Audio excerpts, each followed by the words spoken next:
Salut, je suis ravi de te retrouver dans cette nouvelle vidéo. Aujourd'hui, on va parler de YouTube Ads et des 6 erreurs les plus courantes que je rencontre lorsque j'ai affaire à un nouveau client qui diffusait déjà de la publicité sur YouTube ou lorsqu'on me demande d'auditer un compte qui utilise la publicité vidéo.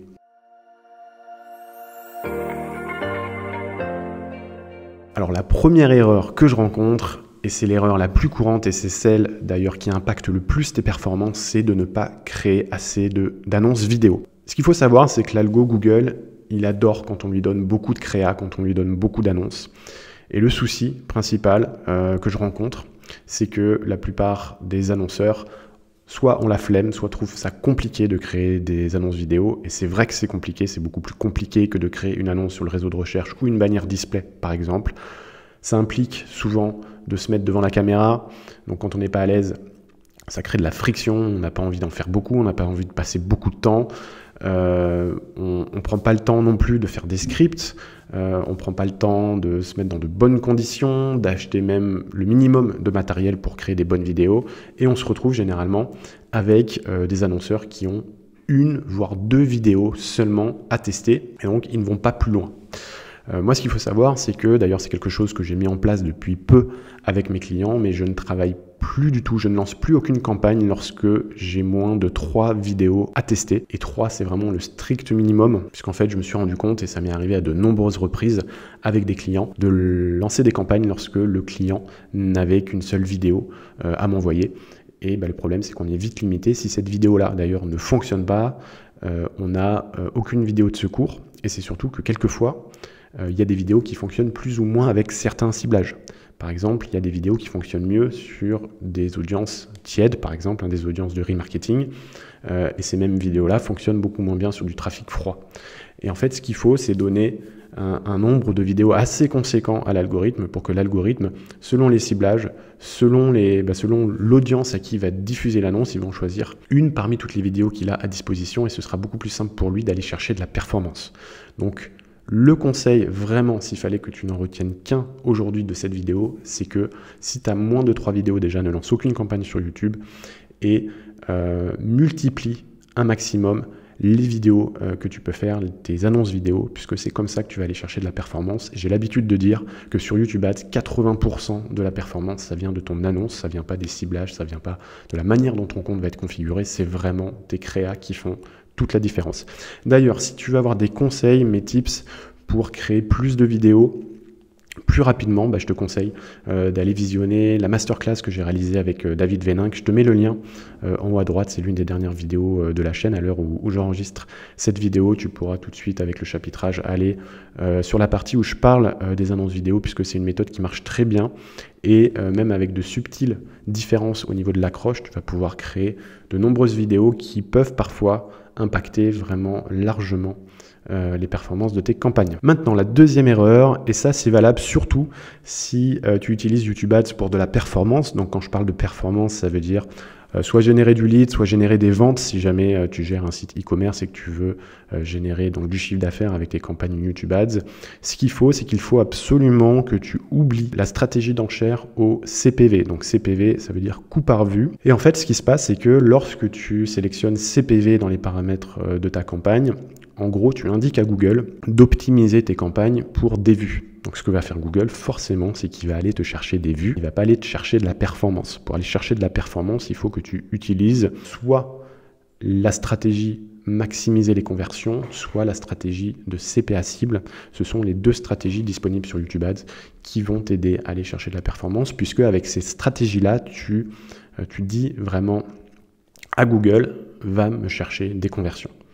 Il y a quelques différences entre ces deux stratégies, j'y reviendrai d'ailleurs dans une autre vidéo, là je ne vais pas creuser, mais vraiment ce qu'il faut retenir de cette deuxième erreur, c'est de ne pas utiliser le CPV si jamais tu veux utiliser YouTube Ads pour générer de la performance pour ton business. La troisième erreur que je rencontre également assez régulièrement, c'est de ne pas utiliser assez de ciblage.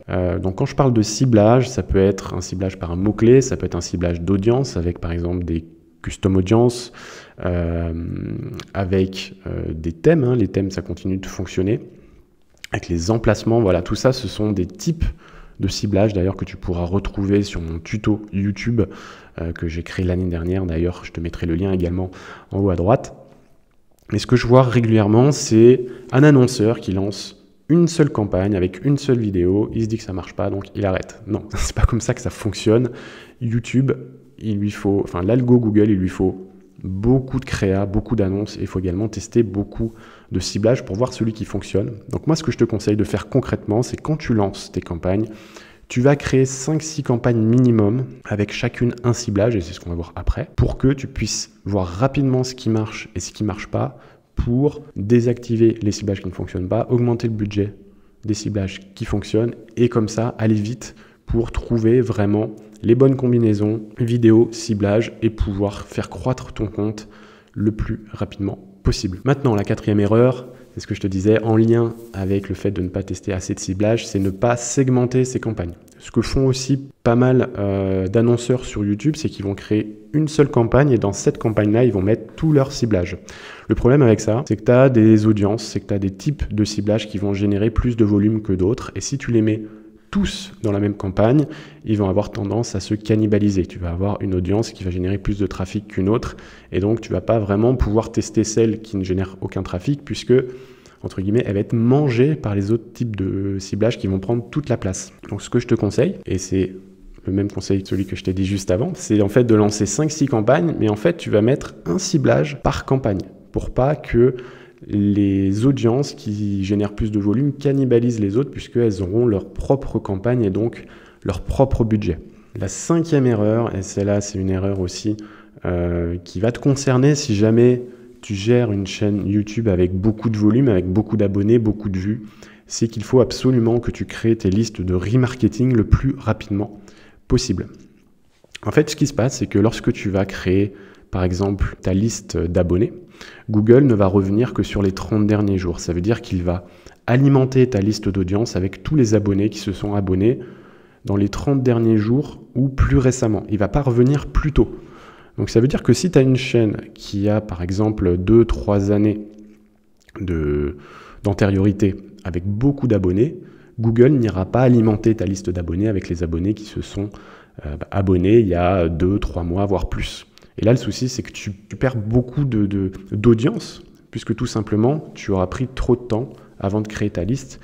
Et ce que je conseille d'ailleurs généralement, c'est que même si tu n'as pas pour projet de tester la publicité YouTube tout de suite, il vaut mieux que tu commences à créer tes listes d'audience dès maintenant, surtout si, comme je l'ai dit, tu as une chaîne qui génère beaucoup de volume, pour que lorsque tu te mettras à faire de la publicité sur YouTube, tu aies à disposition des listes avec déjà énormément de personnes. Donc pour ça, c'est très simple, tu te crées un compte Google Ads et tu relis ton compte Google Ads à ta chaîne YouTube. Tu verras, j'ai fait une vidéo d'ailleurs sur ma chaîne qui t'explique comment faire ça. Et une fois que ton compte Google Ads est lié à ta chaîne YouTube, tu pourras créer toutes les listes d'audience que tu veux. Et enfin, la sixième et dernière erreur, c'est de sous-estimer l'impact de la vidéo. Ce qui se passe, c'est que, et ce que beaucoup de personnes, même des consultants Google Ads, ont du mal à comprendre, c'est que lorsque tu crées une action de conversion sur Google, par exemple, si tu génères du lead, tu vas créer une action de conversion lead qui va du coup faire remonter dans Google Ads tous les gens qui se seront inscrits via tes campagnes. Avec chaque action de conversion, ce que tu vas faire également, c'est que tu vas sélectionner ce qu'on appelle un modèle d'attribution, et donc tu vas dire à Google, je veux que chaque clic soit pris en compte dans les remontées de conversion pour que, par exemple, si tu as 3 clics sur une annonce avant que l'internaute s'inscrive, que chaque clic ait une part de la conversion qui lui soit attribuée. Sauf que ces modèles d'attribution ne sont valables, et ça faut le savoir, que pour le search. Sur la vidéo et sur le display, on est encore sur un modèle d'attribution qu'on appelle au dernier clic. Donc ça veut dire que si un internaute clique sur ta vidéo de publicité mais qu'il ne convertit pas tout de suite, s'il revient plus tard par exemple avec une annonce sur le réseau de recherche, c'est l'annonce sur le réseau de recherche qui va s'attribuer tout le crédit de la conversion, puisque, comme je l'ai dit, sur la vidéo et sur le display, on est encore sur un modèle last click. Ça va changer, heureusement, donc c'est pour ça que cette erreur-là, que ce conseil-là, il est à prendre avec des pincettes selon le moment où tu regarderas cette vidéo, puisque Google vient de faire une annonce où il a expliqué, et ça d'ailleurs c'est une super annonce, ça fait longtemps, moi que je le voulais, et ça va enfin être mis en place. Cette annonce, c'est que les modèles d'attribution que tu as déterminés lorsque tu créeras une action de conversion, ils vont s'appliquer non seulement au search comme c'était le cas jusqu'à maintenant, mais également au display et la vidéo, ce qui va du coup permettre de créditer la vidéo avec plus de conversion, logiquement, puisque tout ce qui est vidéo et display, ce sont des canaux qui généralement interviennent plus en amont. Ça intervient généralement au début du parcours de l'internaute, et c'est pour ça que quand on est sur du dernier clic, ça a tendance à sous-estimer l'impact de la vidéo et du display dans les performances en fait de tes campagnes. Donc c'est pour ça qu'avec cette annonce-là, ça va être vraiment cool puisque tu vas vraiment voir quel est l'impact un peu plus réel de tes campagnes YouTube.